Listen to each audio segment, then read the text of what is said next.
Hello guys, कैसे हो आप लोग। आप सभी का हमारे YouTube channel Bairwal talent point पर हार्दिक स्वागत है। तो आपको पता है कि बायोलॉजी के अंतर्गत जो हमारी पिछली क्लास थी उसमें हम लोगों ने कंकाल को खत्म किया था, और इस क्लास के अंतर्गत आज हम डाइजेस्टिव सिस्टम के बारे में यानी कि पाचन तंत्र के बारे में अध्ययन करेंगे। किसके बारे में? पाचन तंत्र के बारे में अध्ययन करेंगे। चलिए स्टार्ट करते हैं पाचन तंत्र को। पाचन तंत्र है यह दो प्रकार से मिलकर बना होता है। कितने प्रकार से? दो प्रकार से। एक तो होता है पाचन अंग और एक होता है लार ग्रंथियां। दो प्रकार से बना होता है। एक होता है आहार नाल। कौन सा होता है? आहार नाल होता है। दूसरा होता है पाचक ग्रंथियां। कौन सी? पाचक ग्रंथियां।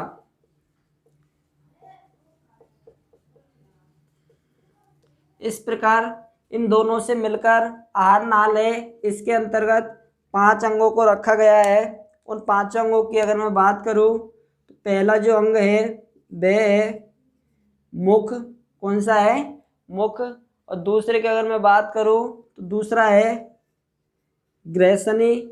कौन सा है? ग्रैसनी।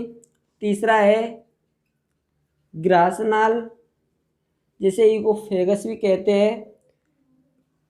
पहला है मुख, दूसरा है ग्रैसनी, तीसरा है ग्रासनाल और चौथा है आमाशय। क्या? आमाशय। और पांचवा है आंत। आंत के अंतर्गत हम दो प्रकार की आंतें पढ़ेंगे, छोटी आंत और बड़ी आंत। छोटी आंत और बड़ी आंत। इसी प्रकार मुख के अंतर्गत भी हम 3 अंगों को पढ़ेंगे जो कि हमारे मुख के अंतर्गत पाए जाते हैं। पहला है दंत, जिसे टीच कहा जाता है। दूसरा है टंग, जिसे जिया कहा जाता है। और तीसरा है लार। क्या है? लार ग्रंथियां, जो कि हमारे मुख के अंतर्गत पाई जाती है। इस प्रकार पाचक रस के अंतर्गत भी हम लीवर और अग्नाशय को पढ़ेंगे। किसको? लीवर और अग्नाशय को। इन 5 अंगों का अध्ययन करने के बाद में, लीवर का अध्ययन करने के बाद में, अग्नाशय का अध्ययन करने के बाद में हमारा पाचन तंत्र कंप्लीट हो जाएगा। तो चलिए स्टार्ट करते हैं। पहले मुख को, आहार नाल को पढ़ेंगे, उसके बाद में पाचक ग्रंथियां को पढ़ेंगे। तो आहार नाल के अंतर्गत मुख को पढ़ेंगे। मुख के अंतर्गत जो हमारे मुख के अंतर्गत पाए जाने वाले जो पाचक अंग है, जैसे कि दंत है, जिया है, ग्रंथियां है, इनके बारे में अध्ययन करेंगे। उसके बाद में ग्रसनी है, ग्रासनाल है, आमाशय है, आंत है। आंत के अंतर्गत 2 प्रकार की आंतें हैं, छोटी आंत है, बड़ी आंत है। तो इन सभी का हम विस्तार पूर्वक अच्छे से अध्ययन करेंगे। चलिए स्टार्ट करते हैं। आहार नाल का जो पहला अंग है कौन सा? मुख। तो मुख को स्टार्ट करते हैं।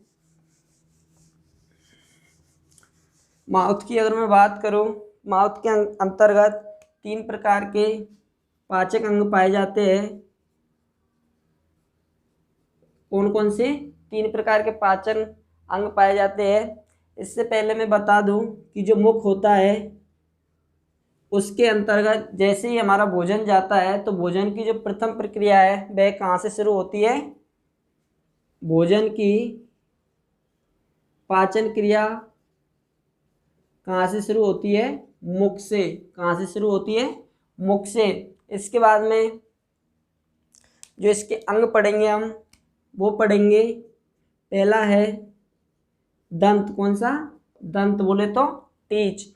तो दंत की अगर मैं बात करूं तो दांतों का जो अध्ययन है वह कौन सी शाखा के अंतर्गत किया जाता है? तो उस शाखा की अगर मैं नाम की बात करूं तो ओडोंटोलॉजी के अंतर्गत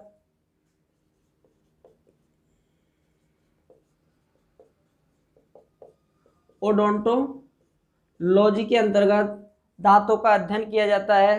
किसके लिए? किसके अंतर्गत? ओडोंटोलॉजी के अंतर्गत दांतों का अध्ययन किया जाता है। जबकि मैं बात करूं कि हमारे मुख के अंतर्गत जो दांत पाए जाते हैं वे कौन सी कोशिका के बने होते हैं? वे बने होते हैं ओडोंटोब्लास्ट कोशिका के बने होते हैं। किसके? ओडोंटोब्लास्ट कोशिका के बने होते हैं, जिसमें जो महत्वपूर्ण तत्व होते हैं उन तत्वों की अगर मैं बात करूँ कि दांतों के अंतर्गत जो महत्वपूर्ण तत्व पाए जाते हैं वे पाए जाते हैं कैल्शियम प्लस फास्फोरस। कौन से? कैल्शियम प्लस फास्फेट के बने होते हैं कौन कौन? दांत। इसमें जो महत्वपूर्ण तत्व होते हैं वे होते हैं कैल्शियम और फास्फेट। तो अध्ययन की बात कर ली, दांतों का जो अध्ययन किया जाता है वह कौन सी शाखा के अंदर किया जाता है? ओडोंटोलॉजी के अंतर्गत। और जो हमारे दांत बने होते हैं वे कौन सी कोशिका के बने होते हैं? ओडोंटोब्लास्ट के। और जो तत्व है वह कौन से है? कैल्शियम और फास्फेट। इसके बाद में बात करूं कि भाई एक जो सामान्य व्यक्ति होता है, कैसा? जो सामान्य व्यक्ति होता है उसके अंतर्गत जो पाए जाने वाले दांतों की संख्या है, तो उन संख्या की अगर मैं बात करूं तो एक सामान्य पुरुष के अंतर्गत, सामान्य मानव के अंतर्गत 32 दांत पाए जाते हैं। कितने दांत पाए जाते हैं? 32 दांत पाए जाते हैं जिन्हें। उसके बाद मैं बाल्यावस्था की बात करूं कि बाल्यावस्था में कितने दांत पाए जाते हैं, तो बाल्यावस्था में इनकी संख्या होती है कितनी? 28 होती है। और अगर मैं बात करूं कि दूध पीने वाले दूध के दांत कितने होते हैं, तो दूध के दांतों की अगर मैं बात करूं तो दूध के दांतों की संख्या कितनी है? 20। कितनी है? 20 है। इस प्रकार सामान्य पुरुष के अंतर्गत तो 32 दांत पाए जाते हैं, जबकि बाल्यावस्था में 28 दांत पाए जाते हैं। और दूध के दांतों की संख्या की बात करूँ तो वह कितने हैं? 20। जबकि मैं बात करूँ कि प्रकृति के अंतर्गत जो सर्वाधिक दांत पाए जाते हैं, सर्वाधिक जो टीच है वह किसके अंतर्गत पाए जाते हैं?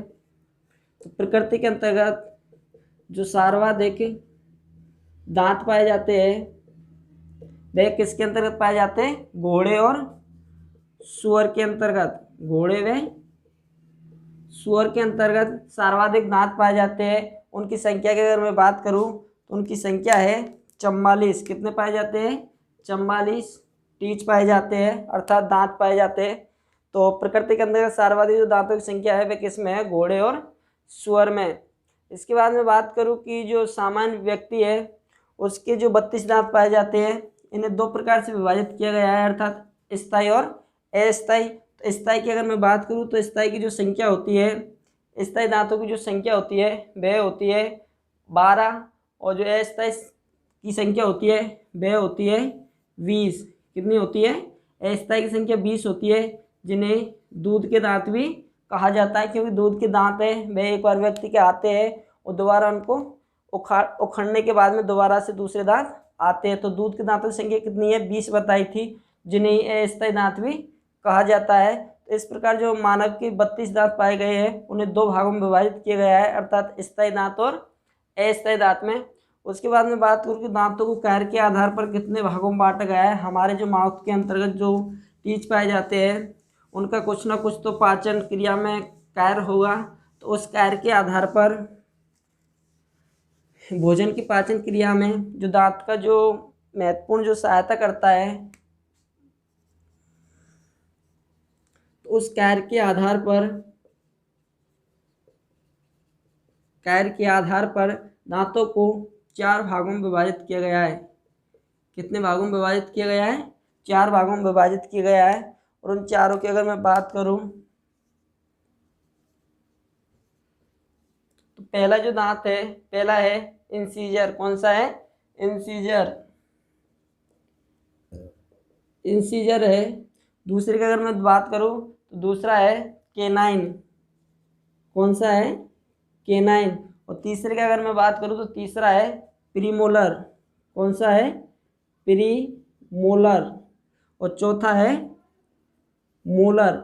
इस प्रकार अगर मैं हिंदी में बात करूं तो हिंदी में जो ये इंसीजर है इसे कृंतक नाम से जाना जाता है। किस नाम से जाना जाता है? कृंतक। जबकि केनाइन की बात करूं तो केनाइन को रदनक नाम से जाना जाता है। किस नाम से? रदनक नाम से जाना जाता है। जबकि प्रीमोलर की बात करें तो प्रीमोलर को अग्रचवर्णक कहा जाता है। किस नाम से? अग्रचवर्णक के नाम से जाना जाता है। और मोलर को चवर्णक के नाम से जाना जाता है। किस नाम से? चवर्णक के नाम से जाना जाता है। इस प्रकार माउथ के अंतर्गत जो इंसीजर जो दांत पाए जाते हैं उनका जो कार्य होता है वह कौन सा होता है? भोजन को काटने का। कौन सा होता है? भोजन को काटने का जो कार्य किया जाता है वह कौन से दांतों के द्वारा किया जाता है? इंसीजर दांतों के द्वारा। उसके बाद में केनाइन की बात करूं कि जो केनाइन प्रकार के जो दांत पाए जाते हैं उनका जो कार्य होता है वह कौन सा होता है? भोजन को फाड़ने का। भोजन को फाड़ने का जो कार्य होता है वह किसका होता है? इंसीजर का। उसके बाद में प्रीमोलर की बात करूं कि प्रीमोलर का कौन सा काम होता है, तो प्रीमोलर का जो होता है कार्य वह होता है कि भोजन को थोड़ा मतलब कम मात्रा में चबाने का, कम मात्रा में चबाने का। और जो मोलर है उनका जो कार्य होता है वह होता है भोजन को पूर्ण चबाने का। कौन सा होता है? भोजन को पूर्ण चबाने का। इस प्रकार आपको जो 4 प्रकार के कार्य के आधार पर दांतों को 4 भागों में विभाजित किया गया। पहला था इंसीजर जिसे कृदंतक कहा जाता है, दूसरा था केनाइन जिसे रत्नक कहा जाता है, तीसरा था प्रीमोलर जिसे अग्रचवर्णक कहा जाता है, चौथा था मोलर जिसे चवर्णक कहा जाता है। उनके कार्यों का पता लग गया कि कौन से दांत है वह कौन सा कार्य करते हैं। इसके बाद में कि जो अकल डाँट होती है, एक वयस्क पुरुष के अंतर्गत अकल डाँट पाई जाती है। तो अकल डाँटों की अगर मैं बात करूं, अकल डाँटों की अगर मैं बात करूं तो अकल डाँटों की एक सामान्य पुरुष के अंतर्गत जो संख्या होती है वह कितनी होती है? 4 होती है। और अगर इसकी एज की बात करूं मैं, किस एज के अंतर्गत अकल डाँट निकलती है, तो अकल डाँट है ये है 18 से लेकर 25 की एज में अकल डाँटों का निकलना होता है। उसके बाद में जो कई आदमियों के अंदर का जो दांत है जो अंदर से पोले हो जाते हैं, खोखले हो जाते हैं, तो उन्हें भरने के लिए जो चांदी का जो अम्ल उपयोग में किया जाता है। और जो हाथी के जो दांत होते हैं, आगे के जो दिखाई देने वाले जो 2 दांत होते हैं वे कौन से भाग के दांत होते हैं? इंसीजर वाले। कौन से होते हैं? इंसीजर वाले। कई बार क्वेश्चन में आता है एग्जाम में कि हाथी के जो आगे 2 दांत निकले होते हैं वे किस प्रकार के दांत हैं, तो किस प्रकार के हैं? इंसीजर दांत। इसके बाद में मैं बात करूं टंग की अर्थात जीभ की। मुख के अंतर्गत हमने टीच को पढ़ा, उसके बाद में टंग को पढ़ेंगे, फिर उसके बाद में किसको पढ़ेंगे? लार को। सेकंड की बात करूं, मुख के अंतर्गत पढ़ रहे हैं, पहला पढ़ लिया हमने दंत, दूसरा पढ़ रहे हैं दांत के बाद में दूसरा पढ़ रहे हैं जीभ, क्या पढ़ रहे हैं? जिया अर्थात टंग को पढ़ रहे हैं। तो टंग का जो मुख्य कार्य होता है पाचन क्रिया में वह होता है स्वाद का पता लगाना। क्या? स्वाद का पता लगाना जो कार्य होता है वह किसका होता है? जीभ का। और जो ये स्वाद का हमें जो पता लगाती है, तो जो हमारी जीभ होती है उसके ऊपर छोटी छोटी जो स्वाद ग्रंथियाँ पाई जाती है, उनके द्वारा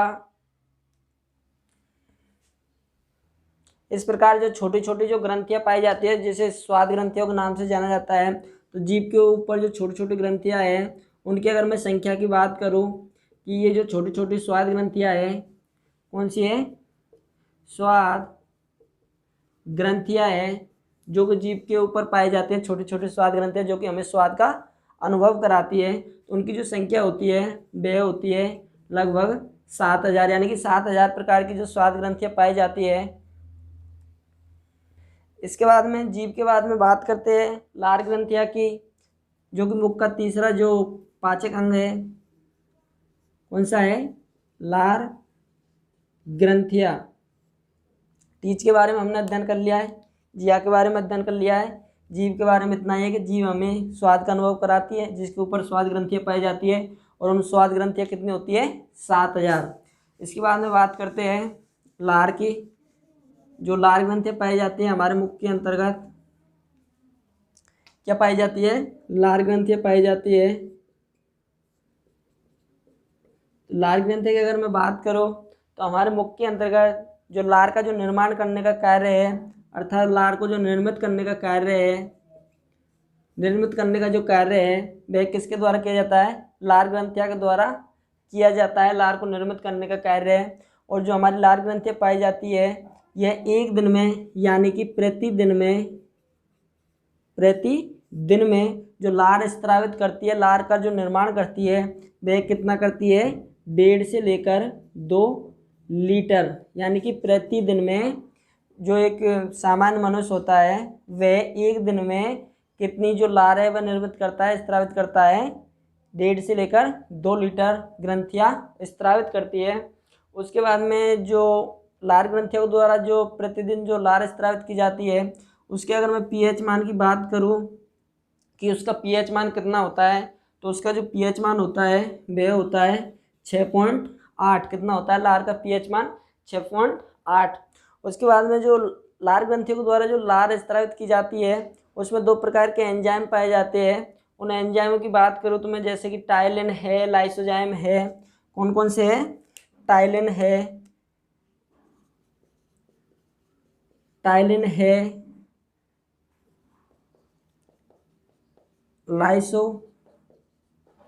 लाइसोजाइम एंजाइम है। तो ये दो प्रकार के एंजाइम स्त्रावित करती है लार ग्रंथियाँ, एक तो टाइलिन और एक लाइसोजाइम। तो जो टाइलिन का जो कार्य होता है हमारी पाचन क्रिया में, अर्थात भोजन की जो पाचन क्रिया होती है उसमें जो टाइलिन का जो कार्य होता है वह होता है स्टार्च को माल्टोज में बदलने का। किसमें? स्टार्च को माल्टोज में बदलने का जो कार्य होता है वह किसका होता है?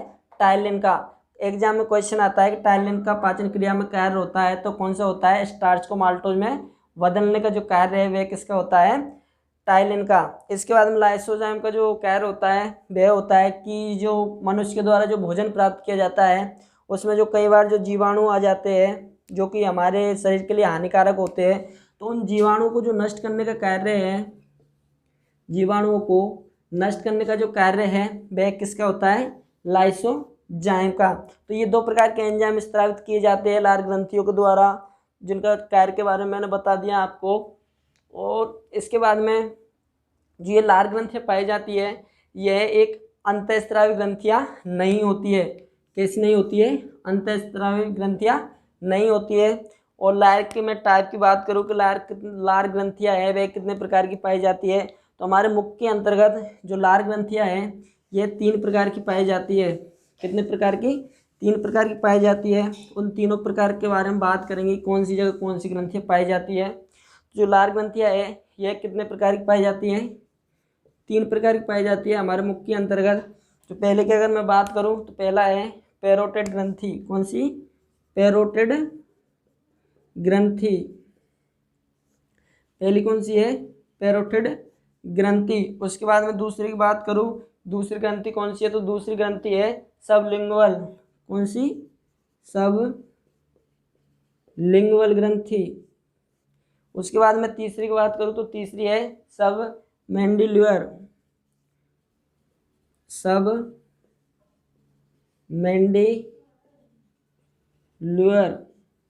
इस प्रकार 3 प्रकार की ग्रंथियाँ पाई जाती है लार ग्रंथि के अंतर्गत। जो इसकी मैं बात करूँ पैरोटिड ग्रंथि की, तो यह हमारे शरीर की जो सबसे बड़ी ग्रंथि होती है, हमारे शरीर की जो सबसे बड़ी ग्रंथि होती है वह कौन सी होती है? पैरोटिड ग्रंथि। उसके बाद में जो सबसे छोटी ग्रंथि होती है वह कौन सी होती है? सबसे छोटी ग्रंथि की मैं बात करूँ तो सबसे छोटी जो ग्रंथि है वह होती है सबलिंगुअल। जबकि अगर मैं बात करूँ कि जो सबसे ज़्यादा लार स्त्रावित करने वाली जो ग्रंथि है, क्या? सबसे ज़्यादा जो लार का जो स्त्रावित करती है उस ग्रंथि की मैं बात करूँ तो वह कौन सी है? सबमैंडिब्युलर।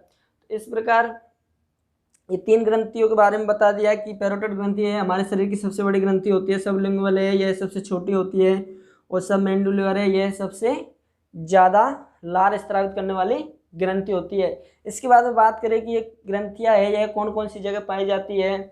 तो जो पैरोटिड ग्रंथि है यह कहाँ पर पाई जाती है? कान के ऊपर। कहाँ पर पाई जाती है? कान के ऊपर। पैरोटिड ग्रंथि है यह कान के पास में पाई जाती है, कान के ऊपर पाई जाती है। उसके बाद में मैं बात करूँ सबलिंगुअल की, तो यह जीभ के कहाँ पर? जीभ के ऊपरी सतह पर। कहाँ पर? जीभ के ऊपरी सतह पर पाई जाती है। जबकि सबमैंडिब्युलर की बात करूँ तो यह है जबड़े के निचले हिस्सा में पाई जाती है। कहाँ पर पाई जाती है? जबड़े के निचले हिस्से में। इसके बाद में तो ये था मुख का पार्ट, जिसके अंतर्गत हमने दंत के बारे में अध्ययन कर लिया, जिया के बारे में, लार के बारे में, इन तीनों के बारे में अध्ययन कर लिया। इसके बाद में जो हमारी पिछली क्लास होगी उसमें हम लोग ग्रसनी है जो मैंने बताया था, 5 अंग बताए थे। पहला मुख बताया था, दूसरा ग्रसनी बताया था, तीसरा ग्रासनाल बताया था, उसके बाद में अमाशय है, उसके बाद में आंत है। आंत के अंतर्गत 2 प्रकार की पढ़ेंगे, छोटी आंत और बड़ी आंत। तो जो अगली हमारी क्लास होगी उसके अंतर्गत हम ग्रसनी है, ग्रासनाल है, आमाशय है, इसके बारे में अध्ययन करेंगे। तो दोस्तों इन तीनों पार्टों को हम डाइजेस्टिव सिस्टम है इसे 3 पार्टों में पढ़ाएंगे। फर्स्ट पार्ट के अंतर्गत हमने मुख को खत्म किया है, जिसके अंतर्गत 3 प्रकार के अंग उन्हें पढ़ा है। इसके बाद में सेकंड पार्ट में ग्रसनी, ग्रासनाल, आमाशय को पढ़ेंगे। उसके बाद में थर्ड पार्ट में इस सिस्टम को ख़त्म कर लेंगे। तो आपको अगर हमारी क्लास अच्छी लगी है तो प्लीज़ अपने दोस्तों के साथ शेयर कर दिया करो। और अगर आपको पढ़ने में या किसी प्रकार की कोई भी प्रॉब्लम हो पढ़ने से रिलेटेड तो आप हमें कमेंट बॉक्स में बता सकते हैं। ओके दोस्तों, मिलते हैं अगली नेक्स्ट क्लास में।